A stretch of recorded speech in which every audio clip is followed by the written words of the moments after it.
Hi guys, and welcome back to class. To start off with today's lesson, we're going to summarize a scene. I want you guys to read pages 214 through 217. You're going to start from the line that starts at "a shell crashes to cannot be seen anymore." Write one sentence summary of what happens on these pages in your response journal. Now looking at our focusing and our content framing question. Our focusing question says, how do texts inspired by World War I illuminate attitudes towards the war? And our content framing question says, in our reveal stage, what does a deeper exploration of the incidences in the shell hole reveal? So in other words, once you have found out what's happening in the shell hole, what does that show you? And our craft question that we're going to be in examining stage says, why is a conclusion important? So the first thing that I want us to do is on pages 216 through 220 in your books, I want you to annotate for Paul's thoughts and behaviors. You're going to start from already it has become to now we must wait.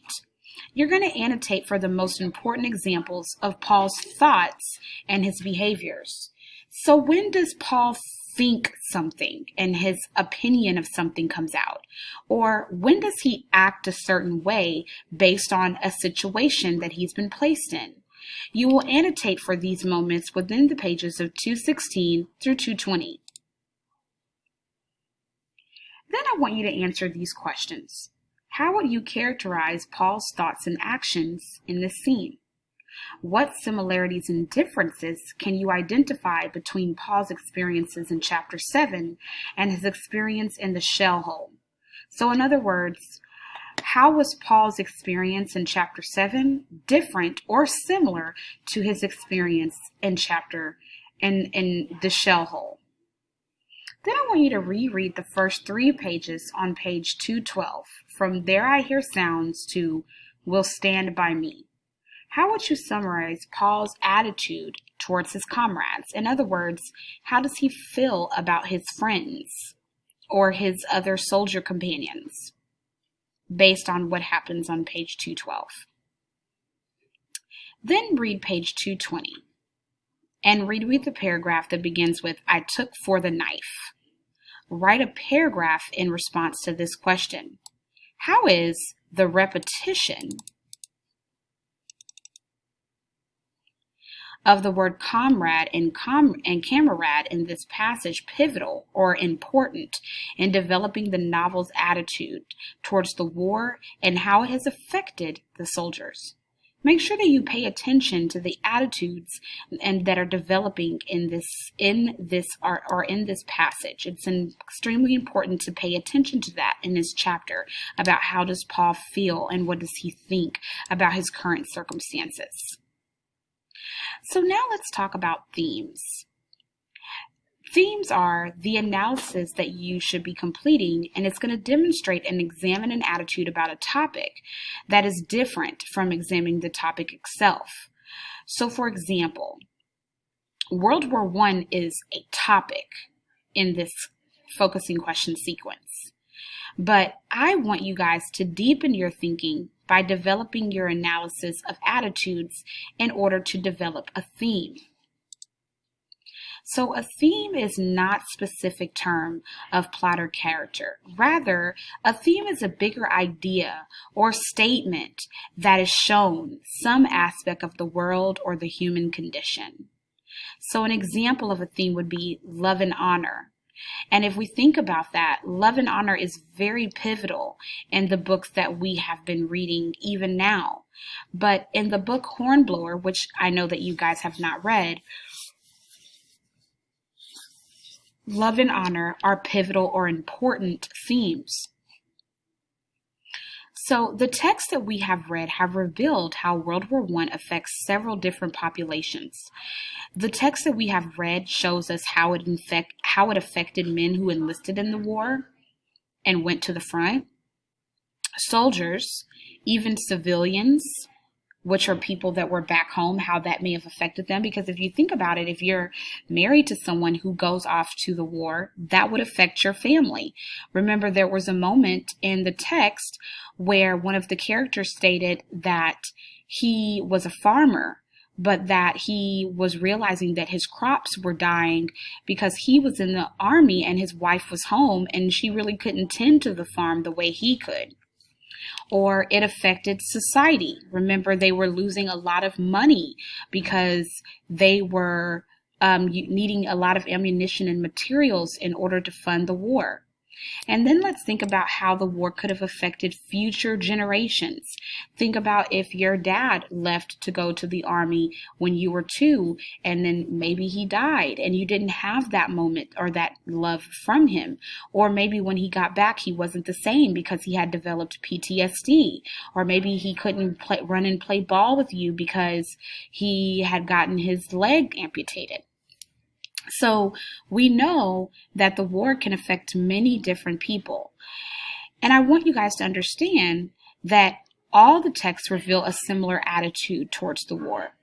For example, war transforms an understanding of what it means to be human or what defines humanity. So the definition of humanity means, or humanity in general, means an entire group of human beings. So everyone outside in the world, that is humanity, that's humankind. But we could use it as this meaning, the state of feature of being a human being or having human nature. Or if you have humanity, it's to care very much or related to the problems and struggles of issues of other human beings, having a big heart, which show your humanity. So I want everyone to copy this down in their notebooks.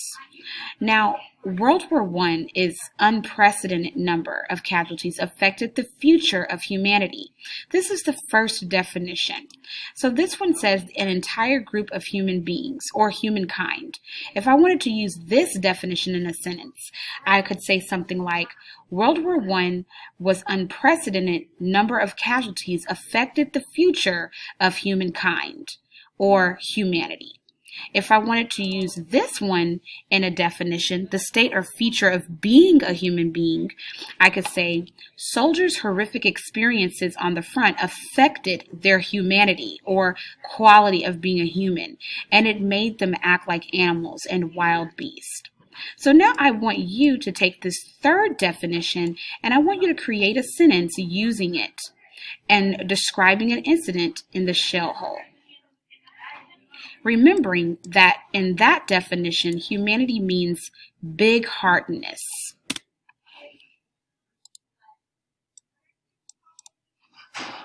Now let's start to prepare for our Socratic seminar. For those of you who are online, you're going to be having this discussion through discussion boards. You need to be responding back to your peers, giving your ideas and your thoughts to them on the discussion board. But first, I want you guys to engage in a pre-writing on handout 23A. Here, you're going to get all of your thoughts and organize your thinking and your ideas out before you complete complete the Socratic seminar. This will also be done before you complete your focusing question task. So at this time, everyone should be working on handout 23A, Socratic seminar pre-writing. If we look at this document,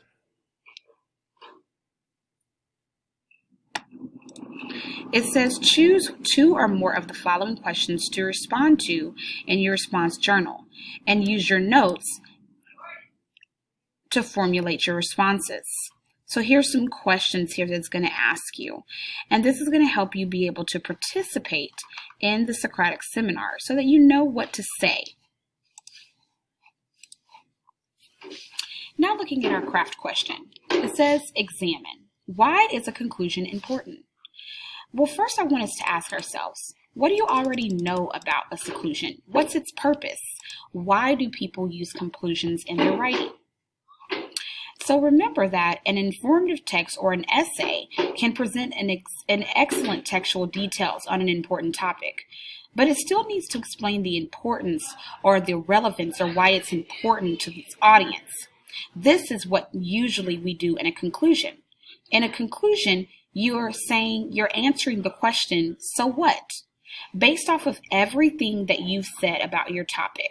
If I wanted to say that sugar causes diabetes, I might list all of the details about how I know that sugar causes diabetes. But in my conclusion, I'm going to tell you why that is important or relevant to you. Why do you need to know that sugar causes diabetes?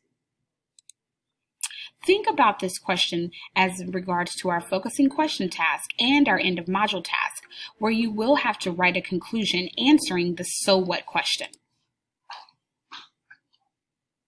So in your conclusion, you can do many things. You can indicate what is new or interesting about what you're thinking. You can connect your thinking to a bigger idea that is general of interest. You can show your readers how your thinking may be relevant to their lives and how it may be interesting to them personally.